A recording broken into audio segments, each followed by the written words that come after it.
Muy buenos días, buenas tardes o buenas noches, según la hora en la que te encuentres con esta voz. Mi nombre es Nahuel, estudiante, oyente y por esta vez tu guía en un viaje a través del arte. Un viaje que nace a partir de una pregunta. ¿Quién decide qué podemos crear, de qué reír o qué pensar?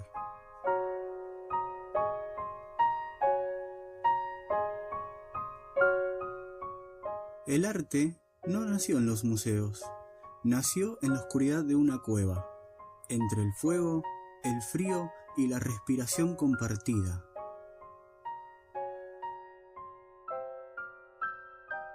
Antes de ser bello, el arte fue magia, un gesto para sobrevivir. Pintar un bisonte, marcar una pared con las manos, cantar antes de la casa. No era decoración, era una forma de hablar con lo invisible y de actuar sobre la realidad. El teórico Ernst Fischer lo define de una forma que me hace volar la cabeza. El arte era un instrumento mágico o un arma del colectivo en la lucha por la supervivencia. No había espectadores, solo participantes. La cueva no era una galería, era un templo, y el arte no representaba la realidad, la transformaba.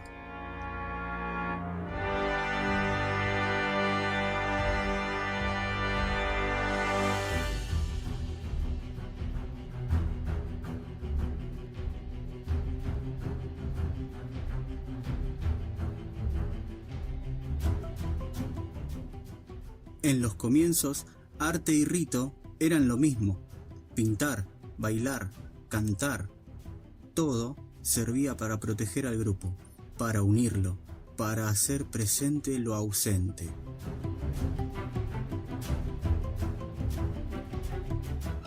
No existía el artista, existía la comunidad, y el arte era una herramienta para mantener viva la esperanza. Casullo dice que cuando el ser humano empezó a darle un sentido simbólico a la naturaleza, cuando la lluvia dejó de ser solo agua para ser también amenaza o misterio, nacieron los rituales. Y con ellos, el arte se convirtió en una forma de conocimiento, una manera de pensar con las manos. Ese pensamiento no era abstracto, era corporal, intuitivo y repetitivo. Era la experiencia antes de la teoría, y así, de la cueva, el arte pasó a los templos, esos primeros espacios dedicados a lo sagrado, y de la magia al pensamiento.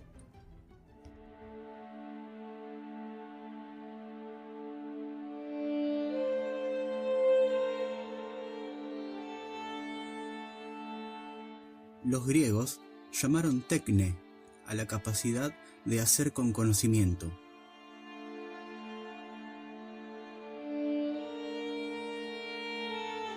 Ya no era solo magia, era saber, y ese saber pronto generó sospechas. Platón vio en el arte una amenaza. Para él, el mundo que vemos ya es una copia imperfecta de las ideas perfectas.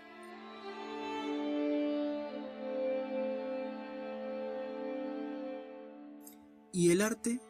Bueno, el arte era una copia de la copia, un espejo que reflejaba solo apariencias, alejándonos de la verdad. En su obra La República, una obra filosófica y política, básicamente un manual para una sociedad ideal, llegó a proponer censurar a los poetas. ¿Por qué? Porque el arte conmueve y emociona, y eso podía ser peligroso para la razón y el orden.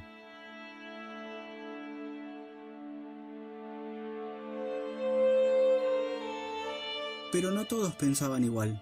Aristóteles, su discípulo, redimió al arte. Para él, la mímesis no era engañosa, sino todo lo contrario. Nos permitía entender la realidad, purgar emociones y aprender. La tragedia griega, por ejemplo, nos hacía vivir el miedo y la piedad para liberarnos de ellos.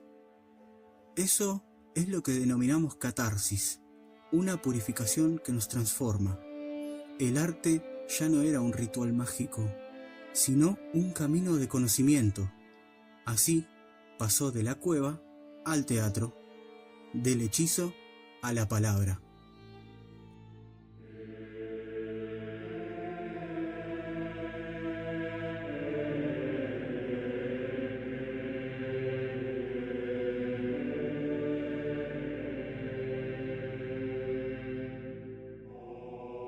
En la Edad Media, el arte se integró a un orden superior, el orden divino. El término ars reemplazó a la tecne, y ya no era el ser humano quien creaba, sino Dios. El artista, el artífex, era solo un imitador de la naturaleza, entendiendo que la misma era obra de Dios.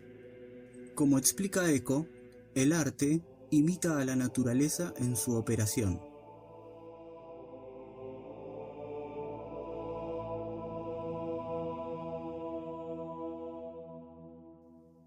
Santo Tomás de Aquino definió al arte así: ars est recta ratio factibilium, traducido como: el arte es la recta razón de lo que se debe hacer. El arte servía para enseñar, evangelizar y elevar el alma.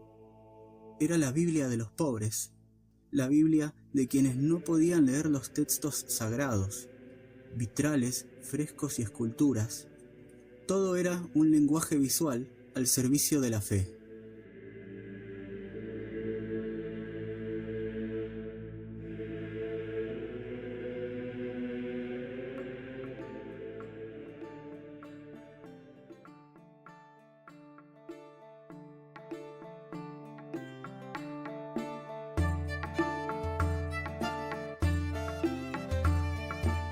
Pero en las plazas del pueblo algo muy distinto ocurría.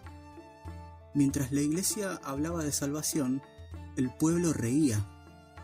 Bakhtin llamó a este fenómeno cultura carnavalesca, un segundo mundo paralelo al oficial, donde el cuerpo, la fiesta y el humor desafiaban al poder. El carnaval invertía los valores. Los pobres se disfrazaban de reyes, los monjes de bufones, y todos reían juntos. Esa risa, decía Bakhtin, degradaba y regeneraba al mismo tiempo.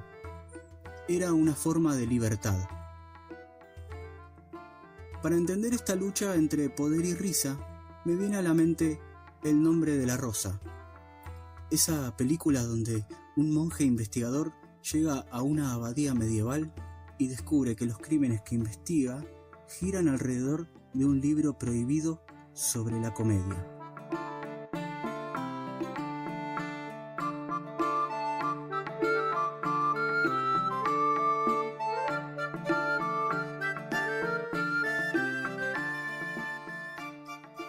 Ahí, el monje Jorge le teme a esa risa, porque si el pueblo se ríe de lo sagrado, ya no teme al castigo eterno. La risa destruye al miedo, y sin miedo no hay poder.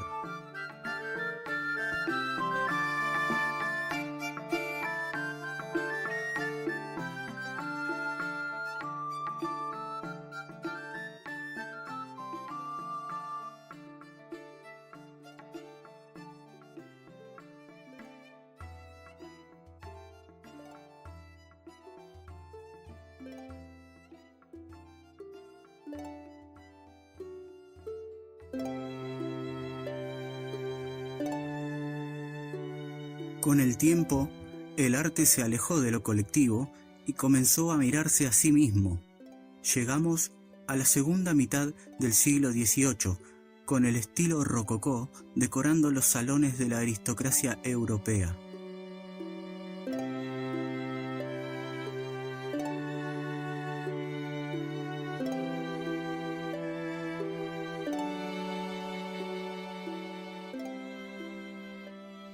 El arte empezó a hablar del placer, de la belleza, del amor. Realicé una visita al Museo Nacional de Bellas Artes y ese día me encontré con El triunfo del amor, una escultura de porcelana alemana de esta época. A primera vista parece solo un adorno refinado, pero detrás esconde un sistema entero de valores. La gracia, la jerarquía, la idea del amor como símbolo de elevación. Gadamer decía que la obra auténtica permanece en su decir. Y es cierto, esa pieza todavía nos habla, aunque su época haya pasado. Es curioso porque mientras estaba ahí, parado frente a esa pieza de porcelana, me vino a la mente algo que no esperaba. Saint Seiya, o como lo conocimos muchos, los Caballeros del Zodíaco.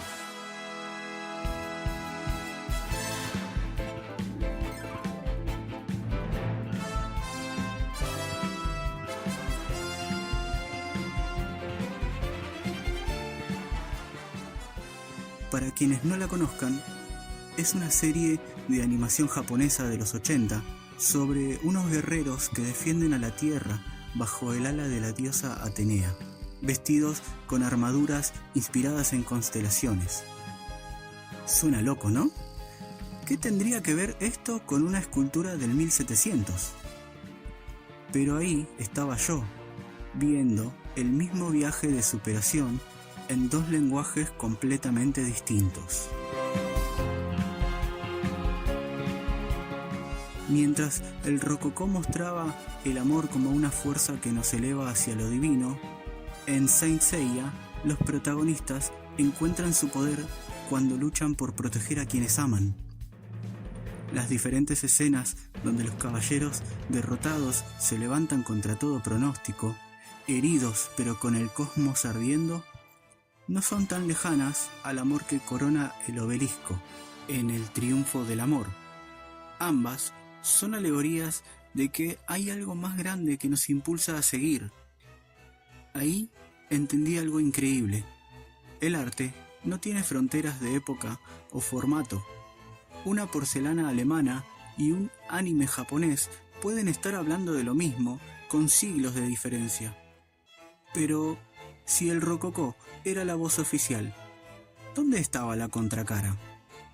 La respuesta siempre estuvo en el pueblo.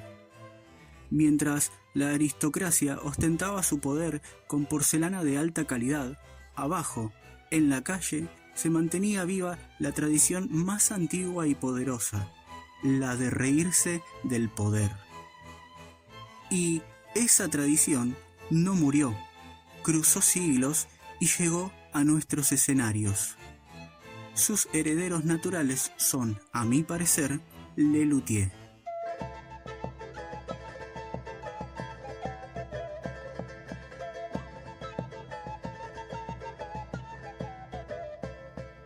Lelutier es un grupo de músicos comediantes que se caracteriza por hacer sátira de diferentes temas políticos sociales.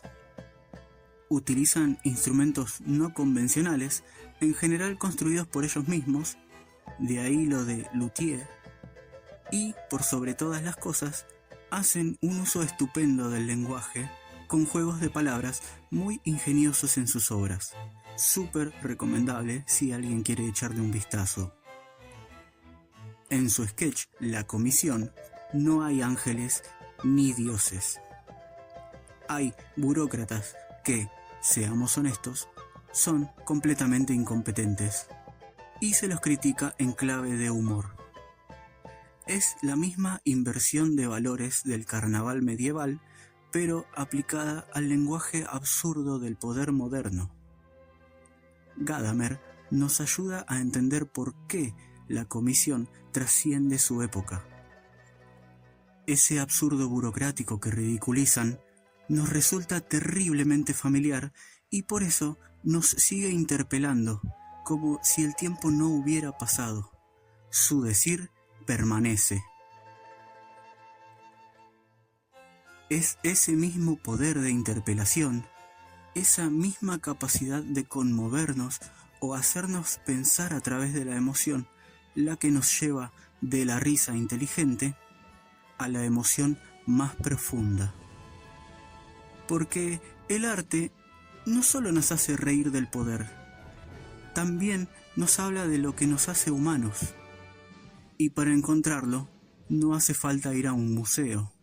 A veces basta con encender la tele y encontrarse con Dragon Ball, serie de animación japonesa que básicamente trata sobre la lucha entre el bien y el mal, pero no de forma vacía, sino con una visión puesta en valores como la amistad, la perseverancia, el crecimiento personal y el sacrificio por los seres queridos.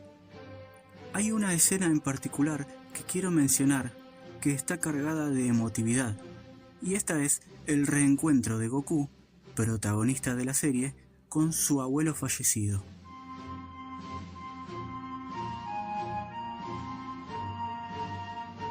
No hay crítica social, no hay sátira, hay algo en lo que nos reconocemos.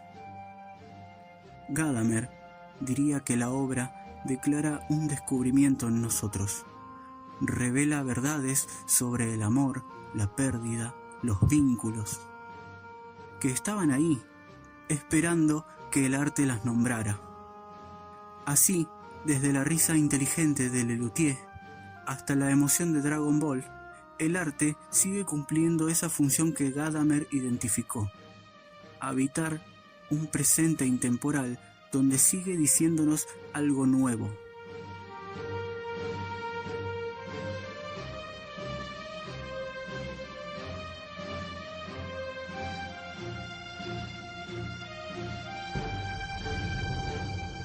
El arte no murió en las cuevas, ni en los monasterios, ni en los salones. Se transformó, migró a la pantalla, al manga japonés, al meme, a la canción. Desde la porcelana más refinada, decorando el salón de un noble de hace 250 años, hasta el chiste más grotesco, en el sentido que le daba Bakhtin a esta palabra, contado en una plaza de Quilmes, sigue siendo ese puente entre lo visible y lo invisible. Desde las cuevas hasta los memes, el arte cambió de piel, pero no de alma. Al final de este viaje, creo que la respuesta a la pregunta inicial está en nosotros mismos. Porque el arte no pide permiso. Nace de una necesidad interior, como decía Kandinsky, de esa chispa que nos hace crear, incluso cuando nos dicen que no. Hoy, el control puede venir de algoritmos, tendencias de internet o prejuicios, pero como el chamán en la cueva, como el pueblo en el carnaval, como Lelutier en el escenario, seguimos encontrando grietas por donde filtrar nuestra voz.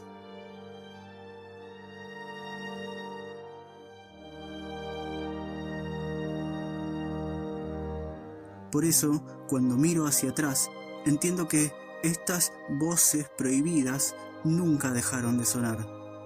Solo cambiaron de forma.